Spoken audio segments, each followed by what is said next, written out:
إن الحمد لله نحمده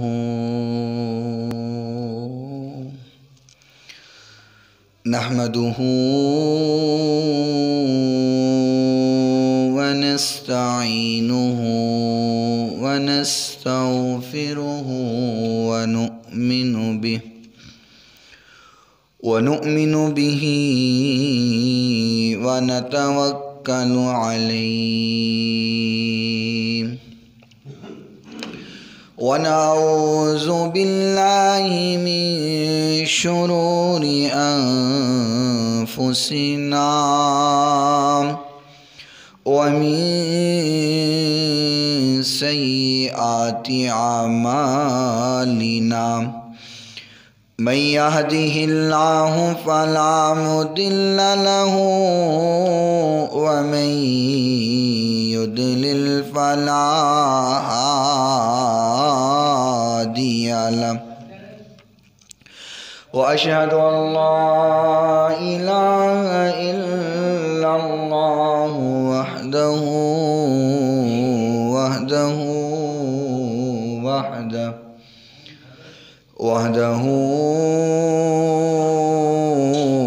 لا شريك له وأشهد أن سيدنا وسندنا وطبيبنا وطبيب قلوبنا رؤوفنا ورحيمنا غوثنا وغياثنا هادينا ومرشدنا محمد صلى الله تعالى عبده ورسوله قال الله تبارك وتعالى في كلام المجيد والفرقان الحميد أعوذ بالله من الشيطان الرجيم بسم الله الرحمن الرحيم وإنك لعلى خلق عظيم صدق الله مولانا العظيم وصدق رسوله النبي الكريم الأمين الرؤوف الرحيم إن الله وملائكته يصلون على النبي يا أيها الذين آمنوا صلوا عليه وسلموا تسليما الصلاة والسلام عليك يا سيدي يا رسول الله الصلاة والسلام عليك يا سيدي يا حبيب الله الصلاة والسلام عليك يا سيدي يا رحمة للعالمين وعلى آلك وأصحابك يا سيدي يا شفيع المذنبين مولاي صل وسلم دائما أبدا على حبيبك خير الخلق كلهم محمد سيد الكونين والثقلين والفريقين من عرب ومن عجم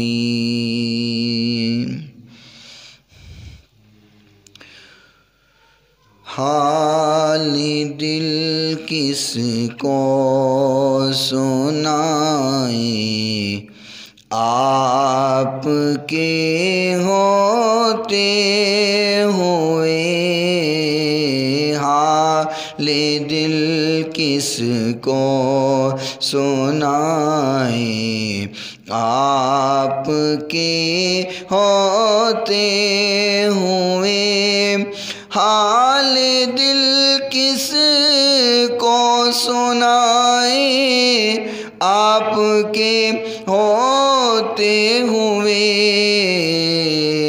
کیوں کسی کے در پہ جائیں، آپ کے ہوئے کیوں کسی کے در پہ جائیں، آپ کے ہوتے ہوئے کہہ رہا ہے آپ کا رب انت فیہم، آپ سے کہہ رہا ہے آپ کا رب انت فیہم، آپ سے کیوں میں انہیں دوں سزائیں، آپ کے ہوتے ہوئے کیوں انہیں میں دوں سزائیں، آپ کے ہوتے ہوئے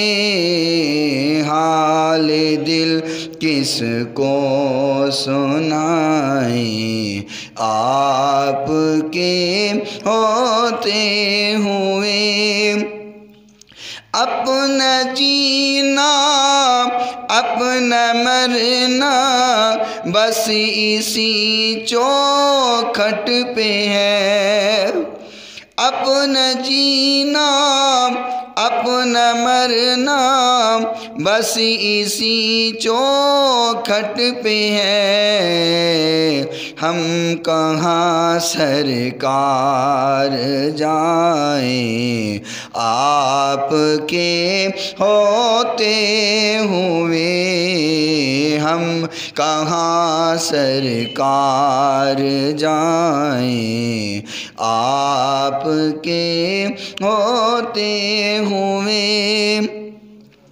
میں غلام مصطفیٰ ہوں، یہ میری پہچان ہے، میں غلام مصطفیٰ ہوں، یہ میری پہچان ہے، غم مجھے کیوں کر ستائیں، آپ کے ہوتے ہوئے غم مجھے کیوں کر ستائیں، آپ کے ہوتے ہوئے میں غلام مصطفیٰ ہوں، یہ میری پہچان ہے، کیوں نہ ہم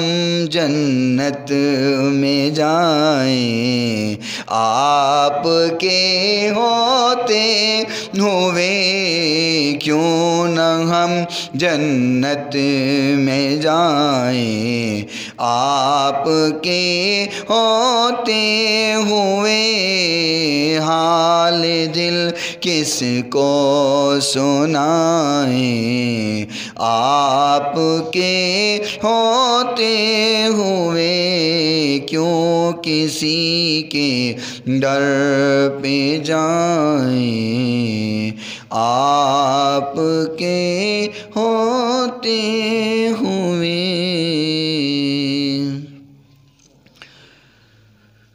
کوئی عبادت کے لائق نہیں سوائے اللہ تعالیٰ کے، جو اللہ تعالیٰ نے چاہا ہمیشہ وہی ہو کر رہا اور وہی ہو کر رہے گا، ریت کے ذرات سے زیادہ، پانی کے قطرات سے زیادہ، درختوں کے پتوں سے زیادہ، درود لامحدود آقائے نامدار حبیب پروردگار مدینہ کے تاجدار رسول بے مثال حضرت سیدہ آمینہ کے لال غریبوں کے آقا فقیروں کے آقا سید الکونین بے چین دلوں کے چین رحمت کونین تاجدار کائنات جان کائنات محبوب کائنات رونق کائنات رنگت کائنات ہادی کائنات محسن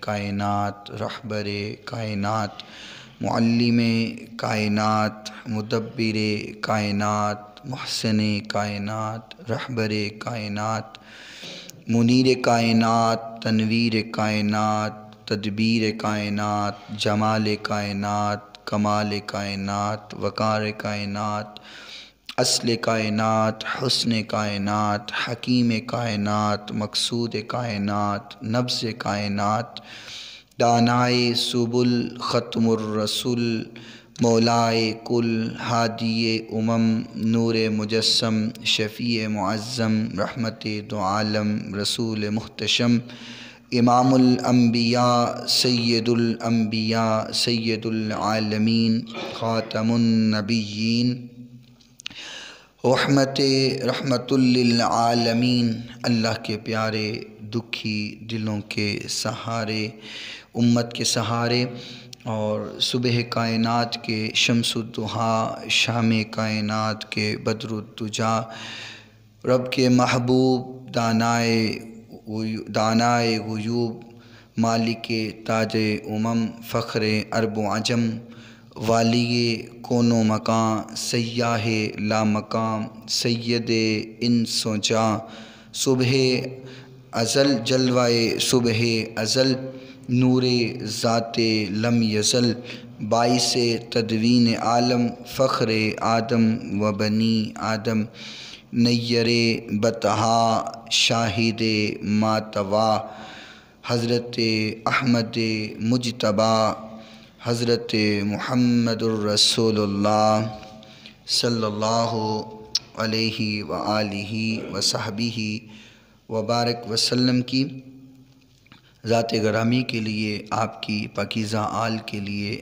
آپ کے اصحاب کے لیے اور صبح قیامت تک آپ سے محبت کرنے والوں پر پیار کرنے والوں پر اللہ اپنی کروڑوں اربوں خربوں رحمتوں کا نزول فرمائے۔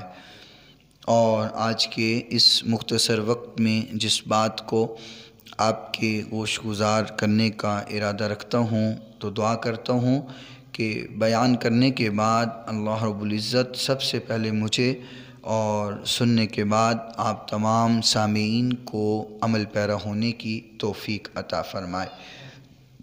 اور جس طرح اللہ رب العزت نے ہمیں اپنے گھر میں بیٹھنے کی توفیق عطا فرمائی ہے، ہمیں بٹھایا ہے، اللہ رب العزت اسی طریقے سے ہم سب کو جنت الفردوس میں اکٹھے بیٹھنے کی توفیق عطا فرمائے۔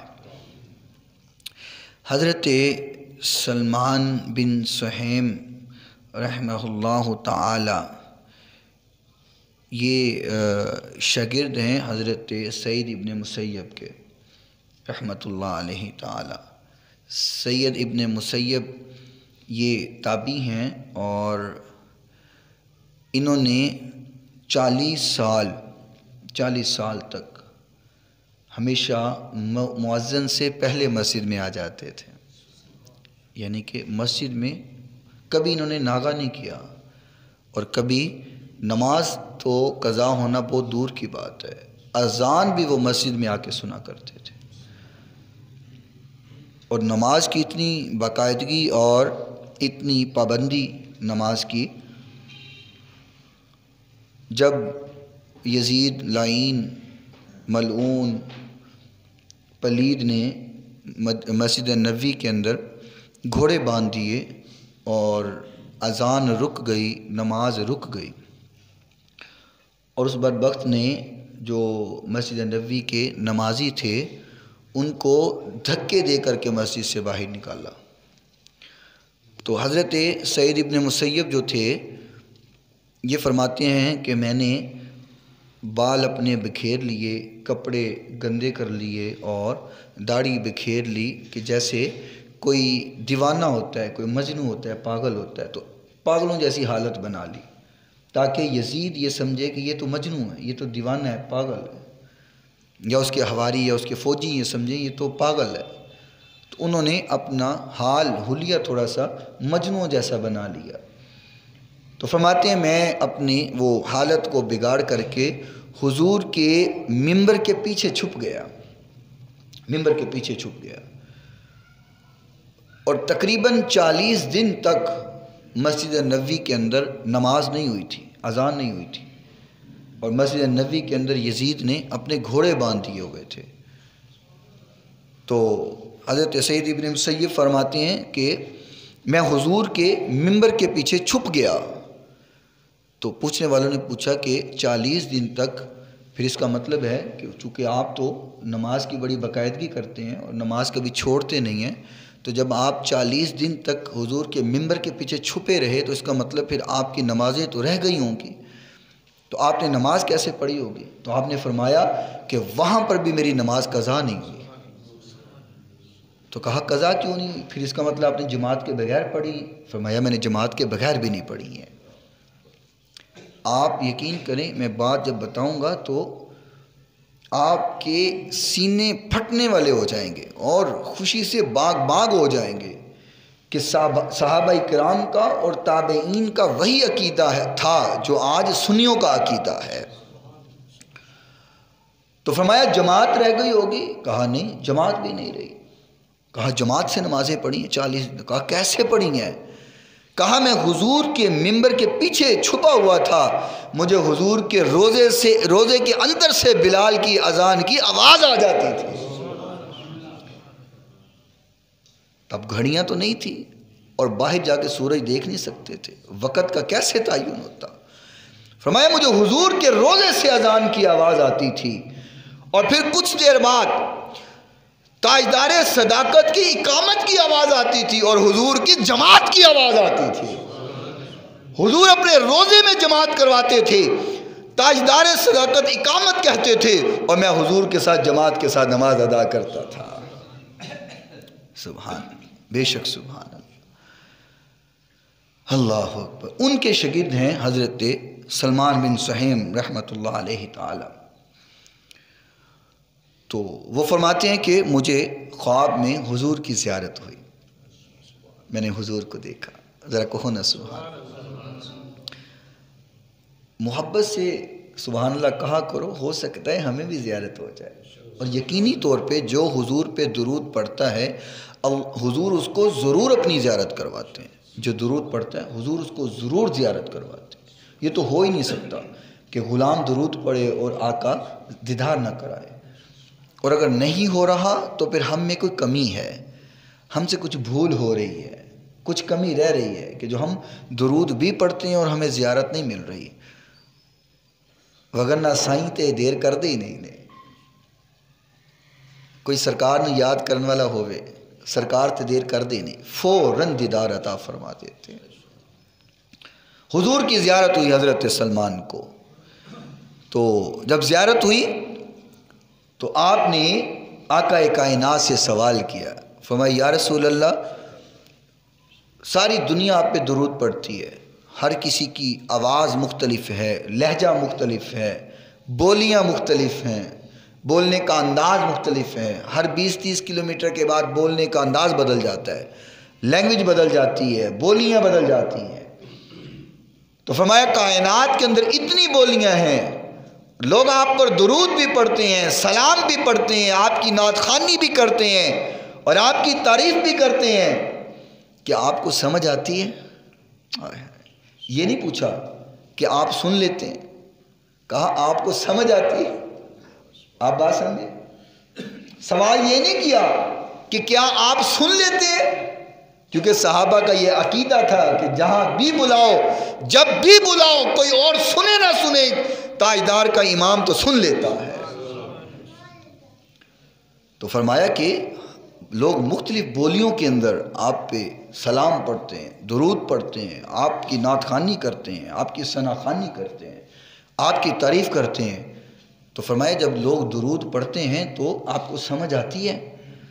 تو آقا کائنات مسکرا پڑے، سبحان اللہ، حضور مسکرا پڑے۔ فرمایا ہاں میں ان کی بولیاں سمجھ بھی لیتا ہوں اور ان کو جواب بھی دے دیتا ہوں۔ اللہ اللہ اللہ، انسان جہاں بھی حضور کو بلائے، دور و نزدیک سے سننے والے وہ کان، تو جب بھی کوئی پکارے، جیسے پکارے، جتنا پکارے، وہ جب حضور کو پکارتے ہیں حضور ان کی پکار سن بھی لیتے ہیں اور ان کا جواب بھی دے دیتے ہیں۔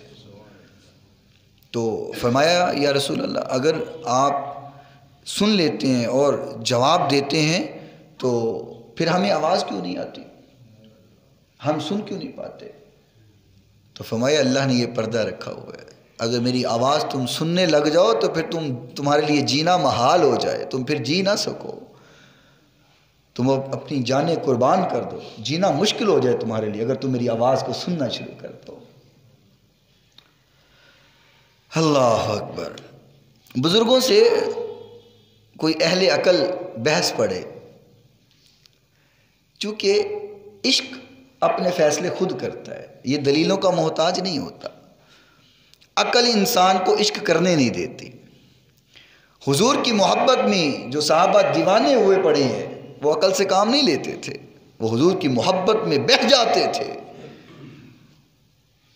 تو کسی بزرگ سے کوئی اہل عقل والے بحث چل پڑی کہ جی مکہ افضل ہے یا مدینہ افضل، یہ بحث چل پڑی، دونوں مقامات میں افضل کیا ہے، کیا مکہ افضل ہے یا مدینہ افضل ہے؟ تو انہوں نے اپنی جیب سے وہ پرس نکالا تو کہا کہ اس کی قیمت کتنی ہے، اس پرس کی قیمت کتنی ہے؟ تو انہوں نے کہا جی کہ 5 روپے اس کی قیمت، پرانی بات ہے، ہوں نہ سمجھ لینا مت کو اپنا بٹوا سن 5 روپے دے دے ہو، کہنے میں 10 دے دینا، 5 روپے قیمت اس کے، جی 5 روپے۔ تو انہوں نے اپنے سلوکے سے ایک موتی نکالا، تو موتی نکال کے اس کے اندر ڈال دیا۔ بات نہیں سمجھے، ذرا بولے نا سبحان اللہ۔ موتی نکال کر کے اس بٹوے کے اندر ڈال دیا اور کہا اب بٹوے کی قیمت کتنی ہے؟ تو کہنے لگا جی اب تو اس کی اتنی قیمت ہے کہ کوئی جوہری بھی نہیں دے سکتا، اس کی قیمت تو کائنات کے اندر کوئی نہیں دے سکتا۔ تو کہا بات صرف یہ ہے کہ خالق کائنات کے سارے موتیوں میں سے سب سے قیمتی موتی جہاں پر ہے اس جگہ کا مقام سب سے زیادہ ہے۔ دیکھو نا جی، آقا کائنات علیہ السلام جب مکے میں ہیں، حضور علیہ السلام کے قدم مکے میں ہیں، تو اللہ مکے کی قسمیں کھاتا ہے، لا اقسم بہذا البلد وانت حل بہذا البلد۔ تو اللہ مکے کی فرمایا میرے محبوب تیرے شہر کی قسم ہے۔ اللہ تو اپنے محبوب کے شہر کی قسم کیوں کھاتا ہے؟ کیا اس میں کعبۃ اللہ ہے؟ فرمایا نہیں، کعبۃ اللہ تو پہلے بھی تھا۔ کیا یہاں پہ مقام ابراہیم ہے اس لیے قسم کھائی ہے؟ فرمایا ہوگا لیکن یہ تو پہلے بھی تھا۔ زمزم ہے یہاں پہ، زمزم کا کنواں ہے اس لیے قسم کھائی ہے؟ فرمایا نہیں، یہ تو پہلے بھی تھا، پہلے تو قسمیں نہیں کھائی ہیں۔ کیا حجر اسود ہے؟ کیا صفا مروہ ہے؟ حتیم ہے؟ فرمایا نہیں، یہ تو پہلے بھی سب کچھ تھا۔ تو خالق پھر مکے کی قسم کھانے کا مقصد کیا ہے؟ فرمایا اس لیے کہ جب صبح صبح میرا محبوب خرامہ چلتا ہے تو مجھے اپنا محبوب چلتا ہوا بڑا سونا لگتا ہے۔ میرا نبی جب مکے کی گلیوں میں قدم لگاتا ہے، وَأَنْتَ حِلٌّ بِهَذَا الْبَلَدِ، جب اس شہر کے اندر میرا نبی قدم اٹھاتا ہے اور چلتا ہے، مجھے اپنے نبی کی چال اتنی پیاری لگتی ہے، میں اپنے محبوب کی تعریفیں اپنے نبی کے شہر کی قسمیں کھا کر کے کرتا ہوں۔ واہ سبحان اللہ۔ اب لوگ کہتے ہیں جی مکے کا بڑا مقام ہے، تو کوئی شک نہیں جی مکے کا مقام ہوگا، بلکہ قاضی ایاز مالکی علیہ رحمہ اللہ تعالی شفا شریف میں لکھا کہ فرمائے کہ اس وقت حضور علیہ السلام کے روضہ مبارک کے اندر جو مٹی حضور کے سینہ مبارک سے جڑی ہوئی ہے، ذرا دل کو تھام کر کے یہ بات سننا، فرمایا وہ مٹی جو روزے کے اندر حضور کے جسم اقدس کے ساتھ جڑی ہوئی ہے، فرمایا اس مٹی کے ذرے خالق کے عرش سے زیادہ افضل ہے، عرش سے زیادہ افضل ہے۔ کیوں؟ کوئی یہ نہ کہہ دے کہ جی عرش کے سے زیادہ کیسے ہو سکتا ہے، عرش تو خدا کا ہے لیکن وہاں خدا نہیں ہے، عرش خدا کا ہے لیکن خدا بیٹھا نہیں ہوا، کیونکہ خالق کائنات عرش کا محتاج نہیں ہے، اللہ مکان کا محتاج نہیں ہے، کسی چیز کا محتاج نہیں ہے، اللہ کسی کرسی کا محتاج نہیں ہے۔ آپ آیت الکرسی پڑھتے ہیں نا جی، وسع کرسیہ السماوات والارض، چھائی ہوئی ہے جی زمین و آسمان پہ اللہ کی کرسی چھائی ہوئی ہے۔ اور جب قیامت کا دن ہوگا، قیامت کا روز ہوگا، سارے انبیاء تشریف فرما ہوں گے، سارے انبیاء بیٹھے ہوں گے، تو ادھر سے آواز پیدا ہوگی، پروٹوکول کی آواز آ رہی ہے، جیسے بڑے لوگ اکٹھے ہو کر کے قافلہ آ رہا ہے، آواز بلند ہوئی، پیچھے ہو جاؤ، جیسے آتا ہے نا جی کوئی بڑا، پیچھے ہو جاؤ، رستے چھوڑ دو، رستہ بنا دو، ہٹ جاؤ، ہٹ جاؤ، بچ جاؤ، ہٹ جاؤ، آوازیں آ رہی ہیں۔ تو جتنے انبیاء بیٹھے ہوں ایسے دیکھیں کون آ گیا ہے، تو آواز آئے گی حضور آ گئے ہیں۔ 70,000 فرشتے حضور کی دائیں طرف، 70,000 فرشتے حضور کی بائیں طرف، اور قافلہ آ رہا ہے۔ خالق کائنات کے پاس جب آقا کائنات پہنچیں گے تو فرمایا جائے گا میری کرسی لے آؤ۔ کون سی کرسی؟ وسع کرسیہ السماوات والارض، فرمایا وہ کرسی لے آؤ، کرسی لا دی جائے گی، رکھ لی جائے گی، اور فرمایا جائے گا میرے نبی اس کرسی پر بیٹھ جائے۔ حضور اس کرسی پر جلوہ افروز ہو جائیں گے، رونق افروز ہو جائیں گے۔ اللہ اکبر، اللہ اکبر۔ تو فرمایا کہ عرض یہ کر رہا ہوں کہ جو مٹی حضور کے جسم اقدس سے لگی ہوئی ہے وہ کعبۃ اللہ، وہ عرش معلیٰ سے افضل ہے، اس لیے کہ عرش خدا کا ضرور ہے، پر عرش پر خدا بیٹھا نہیں ہوا، لیکن اس مٹی کے اندر محبوب کائنات کا جسم لیٹا ہوا ہے۔ اللہ اکبر۔ تو حضور علیہ السلام جہاں پر ہیں مقام اس جگہ کا ہے۔ میں اس کو ایک مثال دے کے سمجھاتا ہوں کہ میں اگر نماز اس مصلی پہ پڑھا رہا ہوں تو پہلی صف کون سی ہے جی؟ یہ والی صف پہلی ہے نا، اور پہلی صف میں نماز پڑھنے کا بڑا مقام ہے۔ صحابہ اکرام آپس میں جھگڑا کرتے تھے بعض دفعہ پہلی صف میں کھڑے ہونے کے لیے۔ اور ایک صحابی کا واقعہ یاد آ گیا، وہ محبت کی انتہا ہے نا جی، محبت کا میں نے پہلے عرض کیا کہ عشق جو ہے وہ اپنے فیصلے خود کرتا ہے، وہ دلیلوں کا محتاج نہیں ہوتا۔ ایک صحابی صف کے وہ کونے پہ نماز ادا کرتے، نکر میں جا کر کے نماز پڑھتے، تو صحابہ اکرام نے کہا بھئی آپ نکر میں نماز کیوں پڑھتے ہیں؟ پہلے بھی آ جاتے ہیں تو پھر بھی نکر مل کے بہ جاندے ہو، اور نکر میں نماز پڑھتے ہیں۔ حضور کے پیچھے نماز پڑھا کریں، حضور کے بالکل پیچھے، کہ امام کے قریب نماز پڑھنے کا مقام زیادہ ہے۔ آقا کائنات نے فرمایا جس جگہ پر امام یا خطیب موجود ہوتا ہے وہاں پر اللہ تعالیٰ کی رحمتوں کا نزول ہو رہا ہوتا ہے، تو یہ مقام زیادہ ہے۔ تو کہا آپ نکر میں کھڑے ہو کر نماز کیوں پڑھتے ہیں، حضور کے پیچھے کیوں نہیں پڑھتے؟ شریعت کا مسئلہ ہے۔ فرمایا شریعت میں بھی بڑی جاننا، شریعت کا پتہ تو مجھے بھی ہے، اور میں یہ بھی جانتا ہوں کہ حضور کے پیچھے نماز پڑھنے کا مقام اور فضیلت زیادہ ہے۔ تو کہا پھر نکر میں کیوں کھڑے ہو جاتے ہیں؟ تو فرمایا نکر میں اس لیے کھڑے ہوتا ہوں، نماز اس لیے پڑھتا ہوں کہ جب تشہد میں بیٹھ کر کے حضور کہیں کہ السلام علیکم ورحمۃ اللہ، تو دل چاہتا ہے پہلی نظر حضور کی مجھ پہ پڑ جائے اور میری پہلی نظر حضور پہ پڑ جائے۔ عشق اپنے فیصلے خود کرتا ہے جی۔ اللہ اللہ۔ تو مصلی یہاں پر ہے تو پہلی صف یہ ہے، اس کا مقام زیادہ ہے، اور اگر میں مصلی اٹھا کر کے وہاں بچھا دوں تو پہلی صف کون سی ہو گئی؟ وہ ہو گئی۔ اور اگر مصلی اٹھا کر کے میں باہر سین میں لے جاؤں تو یہ مسجد، یہ صف افضل ہوگی جی؟ جی ہولی بول دے، ہو سکتا تھوڑے پنڈ ہو جاتی ہو، یہ تو نہیں نا افضل۔ اگر مصلی باہر ہے تو پہلی صف وہ افضل ہے، مصلی یہاں پر ہے تو یہ افضل ہے، مصلی یہاں پر ہے تو وہ صف افضل ہے۔ یہ 1400 سال بعد آج کے امام کا یہ مقام ہے کہ امام جہاں جہاں جاتا ہے فضیلت ساتھ ساتھ جاتی ہے، مصلی جہاں جاتا ہے فضیلت اور مقام وہاں جاتا ہے، تو تاجدار کے امام کا مقام کیا ہوگا؟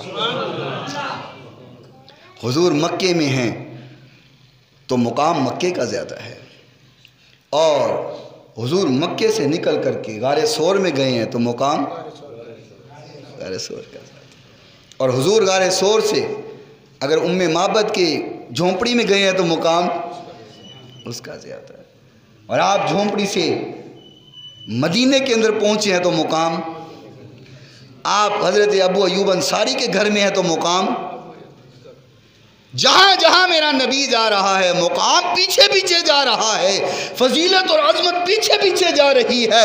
یہی تو عرض کر رہا ہوں، خالق نے تبھی تو فرمایا میرا نبی مکے میں ہے تو قسمیں مکے کی کھائی جائیں گی، میرا نبی مدینے میں ہے تو قسمیں مدینے کی کھائی جائیں گی، کیونکہ مقام میرے نبی کے ساتھ جا رہا ہے، فضیلت میرے نبی کے ساتھ جا رہی ہے، عظمت میرے نبی کے ساتھ جا رہی ہے۔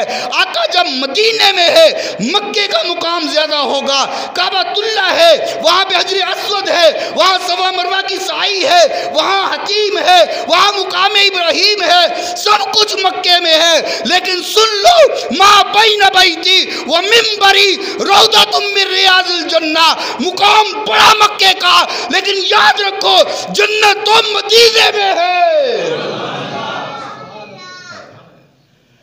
بڑا مقام ہوگا جی مکے کا، پر جنت تو مدینے میں ہے۔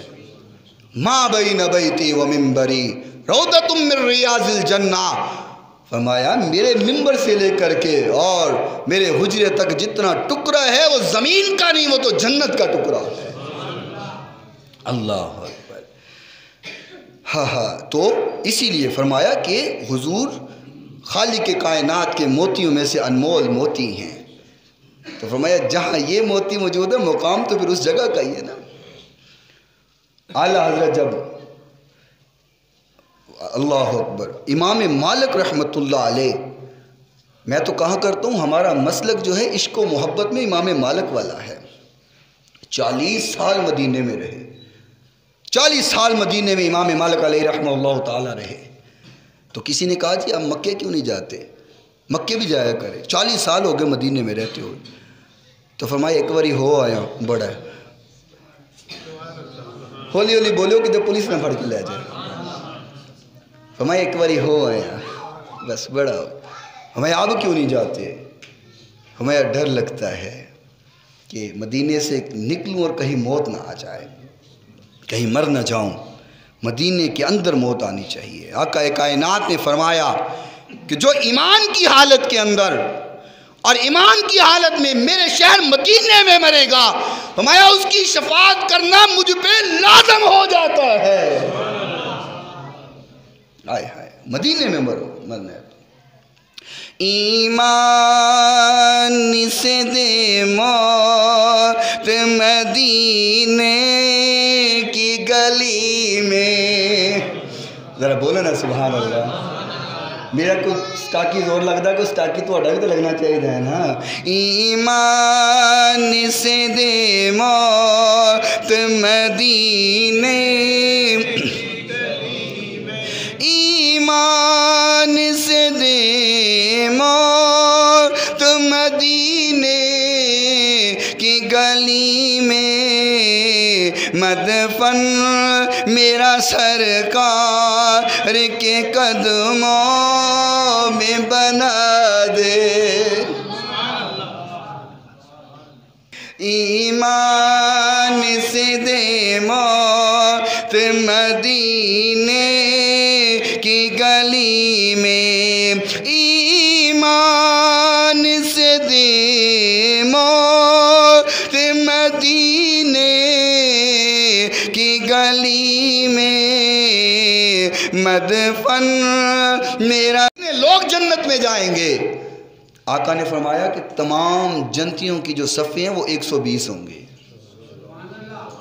کتنی جی؟ 120۔ جو اگلی گل دسنی ہے نا تو سب خوش ہو جانا ہے۔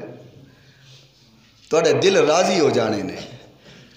فرمایا سارے انبیاء بھی اور ان کی امتیں بھی سبھی اکٹھے ہوں گے، اور جو جنت میں جانے والے لوگ ہیں ان کی 120 صفیں ہوں گی، اور فرمایا ان 120 میں 80 صفیں تو میرے امتیوں کی ہوں گی.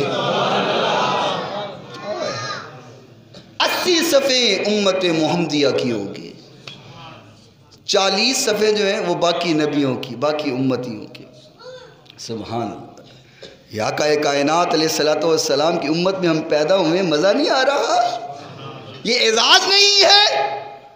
اللہ کا شکر ادا کیا کرو. پہلے تو اللہ تیرا شکر ہے کہ تو نے ہمیں جانور نہیں بنایا، ہمیں کوئی گدھا نہیں بنایا، کتا نہیں بنایا، کوئی بلی نہیں بنا دیا، ہمیں انسان بنایا ہے.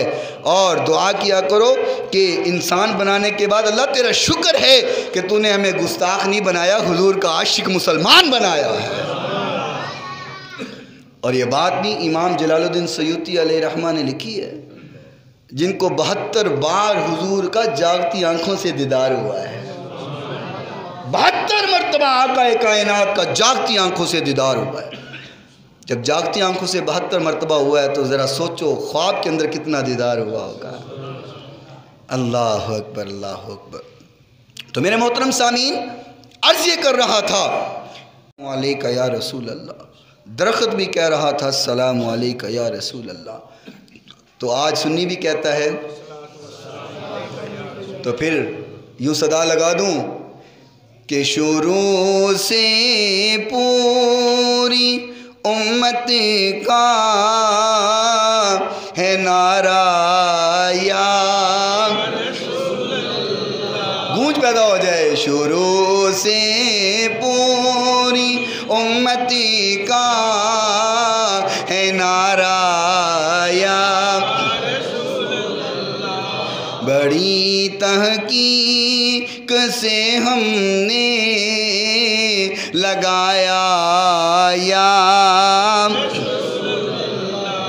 صحیح مسلم میں لکھا ہے صحابہ نے لگایا تھا مدینے کی گلی کوچوں میں نعرہ یا مدینے کی گلی کوچوں میں نعرہ یا شفاعت قاسمی ہوگی ان کی دیکھ لینا تم.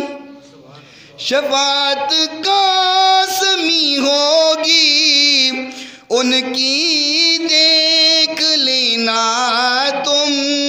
حشر میں بھی جس نے پکارا یا حشر میں بھی جس نے پکارا یا لا بڑی تحقیق سے ہم نے لگایا یا آقا کائنات علیہ السلام فرماتے ہیں. حضرت بریدہ رضی اللہ تعالی عنہ اس حدیث کے راوی فرمایا کہ حضور علیہ السلام کے پاس ایک عرابی آیا. سأل عرابی النبی صلی اللہ علیہ وسلم، ایک عرابی نے سوال کیا. وہ کہنے لگا جی میں مسلمان ہونا چاہتا ہوں تو مجھے کچھ دکھائیں، کوئی معجزہ ہو جائے، کوئی کرشمہ ہو جائے. میں آپ کو نبی تسلیم کرنا چاہتا ہوں پر کچھ دکھائیں تو صحیح، میں قربان جاؤں صدیق کی صداقت پہ.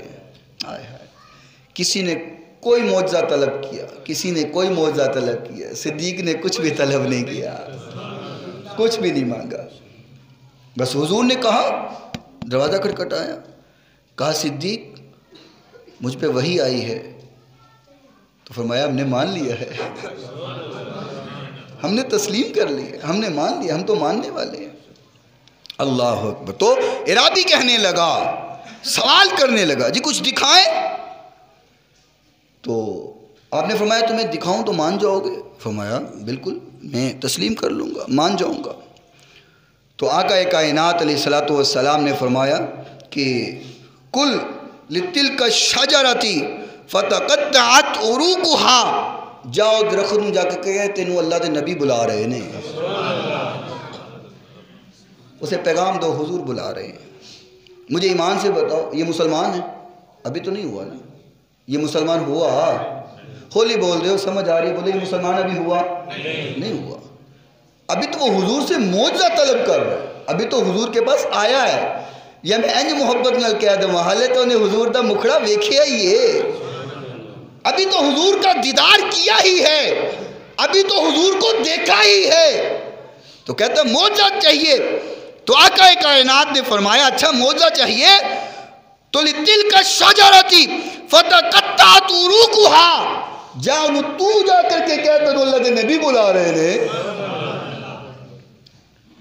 تو اس نے ویسے ہی جا کر کے کہا، درخت سے کہا کہ تمہیں حضور بلا رہے ہیں، حضور نے تمہیں طلب کیا ہے۔ درخت نے آواز حضور کی سنی؟ ابھی تو اس کی آواز سنی ہے جنہیں حالے حضور دا ایک بار مکھڑا ویکھیا ہے، حالے کلمہ بھی نہیں پڑھیا، صحابی بھی نہیں بنیا، ولی بھی نہیں ہے، کچھ بھی نہیں ہے، حضور دا مکھڑا ویکھ کر کے آیا ہے۔ تے جڑا حضور دا مکھڑا ویکھ لوے جو درختاں نوں بلاوے تے درخت سن لین، تے جڑے حضور دے پیچھے نمازاں پڑھ دے رہے ہیں انہاں دا مقام کی ہوئے گا؟ ذرا بات کا مزہ لینا۔ اس نے کہا بھئی تمہیں حضور بلا رہے ہیں، ادھر توجہ رکھنا میری طرف بڑے انہماک کے ساتھ۔ جب اس نے کہا کہ حضور بلا رہے ہیں تو درخت پہلے انج ہویا، ادھر دیاں جڑاں باہر، پھر انج ہویا ادھر دیاں جڑاں باہر، جڑیں نکل آئی اور جڑیں نکال کر کے زمین سے کھینچ کر کے تو جڑوں کو گھسیٹتا ہوا میرے نبی علیہ الصلوۃ والسلام کے سامنے آ گیا۔ اور جب سامنے آیا تو پتہ کیا کہتا ہے؟ کہتے ہیں فقالت، اس نے درخت نے کہا السلام علیکہ یا رسول اللہ۔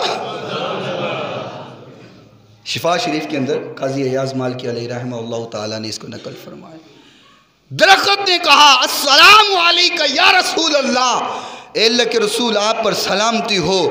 تو حضور نے کیا بس دیکھ لیا، سکون مل گیا؟ ہاں جی حضور بس، تو فرمایا ہوں تو آ کے واپس چلا جا، ہولی بولیا جائے کتے کچھ ہو نہ جائے،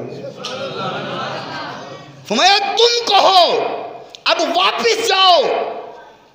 تو اس عرابی نے اس درخت سے کہا کہ جا پا یون جا، تیرا کام ہو گیا ہے، اب تم واپس جاؤ، چلے جاؤ۔ تو جیسے ہی اس عرابی نے درخت سے یہ بولا کہ واپس چلے جاؤ تو وہ واپس ہو گیا، درخت واپس چلا گیا، سبحان اللہ۔ اور وہیں پہ اس کی جڑیں سیدھی ہو گئیں اور زمین کے اندر پھر فٹ ہو گیا۔ تو اس عرابی نے، اس دیہاتی نے کہا یا رسول اللہ کہ فقال الاعرابی یؤذن لی اسجد لک، فرمایا کہ یا رسول اللہ اگر آپ مجھے اجازت دیں، ایڈی وڈی گل جو ویکھ لئیے، اتنا بڑا مقام اور اتنا بڑا معجزہ دیکھ لیا ہے، تو وہ کہتا ہے کہ اگر تسی مینوں اجازت دیو تو میں تہنوں سجدہ نہ کر لواں۔ ایڈی وڈی ہستی سامنے ہوئے تو پھر جیت کر پیندا ہے نا۔ کہا اگر آپ مجھے اجازت دیں تو میں آپ کو سجدہ نہ کر لوں، تو آپ نے فرمایا لا، سجدہ نہیں، مجھے سجدہ نہیں کیا جا سکتا، کیونکہ اللہ نے مجھے بڑا مقام دیا ہے، بڑی عظمت دی ہے، شان دی ہے، لیکن میں خدا نہیں ہوں، خدا صرف اللہ ہے، سجدہ صرف اللہ کو کیا جا سکتا ہے، مجھے سجدہ نہیں کیا جا سکتا۔ فرمایا ہاں اگر میں سجدے کی اجازت کسی کو دیتا یا سجدے کی اجازت کسی کو دی جاتی تو فرمایا وہ امتی کو نہیں دی جاتی کہ نبی کو سجدہ کرے، فرمایا میں اجازت دیتا کہ وہ بیوی سجدہ کرے اپنے خامند کو، میں بیوی کو اجازت دیتا کہ وہ اپنے خامند کو سجدہ کیا کرے۔ خامد کا مقام اتنا زیادہ ہے، اللہ کو انشاءاللہ پھر کسی جمعے میں بتاؤں گا، صرف خامد کا مقام نہیں ہے، کچھ حقوق بھی ہیں خامد کے، وہ پورے کرنا بھی لازم ہے۔ ہمارے معاشرے میں صرف یہ ہوتا ہے کہ خامد اپنے حقوق جماتا ہے بیوی کے اوپر، تم حقوق پورے کرو، جو مجھ پہ ہے میری خیر ہے، مینوں لوڑ کوئی نہیں پورے کرنے پر، تم ضرور پورے کرنے نے۔ تو بہرحال اللہ تعالیٰ ہمیں محفوظ فرمائے۔ اچھا اس نے کہا تو جو کرنا اے ہوں ذرا مزے کی گل آن لگی، آخری گل ہے تو گل بڑی چس والی ہے، مزے والی گل ہے، یہ سنیو، ہمارا عقیدہ اس سے ثابت ہوتا ہے۔ اس نے کہا تھا کہ مجھے سجدے کی اجازت دی جائے، تو آپ نے اجازت نہیں دی، آپ نے فرمایا سجدہ نہیں کر سکتا۔ تو فرمایا کہ اچھا اگر آپ مجھے سجدے کی اجازت نہیں دیتے تو قال فاذن لی ان اقبل یدیک ورجلیک فاذن لہ، فرمایا کہ اگر آپ مجھے سجدے کی اجازت نہیں دیتے تو چلو پھر مینوں اجازت دے دے وہ میں تھوڑے ہاتھ پیر ہی چوم لواں۔ پتہ چلے ہاتھ چومن والا عقیدہ کوئی نواں نہیں ہے، یہ تو صحابہ کرام کا عقیدہ ہے اور ان کا طریقہ کار ہے۔ تو فرمایا اگر آپ اجازت دے دیں تو میں آپ کے ہاتھ چوم لوں، آپ کے پاؤں چوم لوں، دست بوسی کر لوں، قدم بوسی کر لوں۔ جب اس نے اجازت مانگی تو میرے نبی نے فَآذِنَ لَهُ، حضور نے اس کو اجازت دے دی۔ لوگ پوچھتے ہیں نا سنیو تسی ہاتھ چوم دے ہو پیران دے، یا میں تو کہتا ہوں کہ آج کوئی بزرگ آ جائے، کوئی سونی ہستی بیٹھی ہو، کوئی رب کا ولی بیٹھا ہو، کوئی پیر بیٹھا ہو، کوئی عالم دین ہو، کوئی مفتی ہو، کسی سے محبت آ جائے تو ہم آج اس کے ہاتھ چومتے ہیں، چومتے ہیں کہ نہیں چومتے؟ اس کے آج ہم ہاتھ چوم لیتے ہیں۔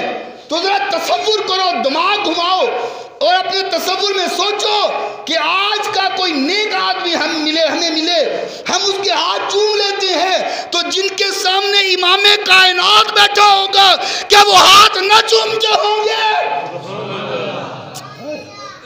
ان کی محبت کا عالم کیا ہوگا، ان کی تڑپ کا عالم کیا ہوگا، ان کا جگر کتنا تڑپتا ہوگا۔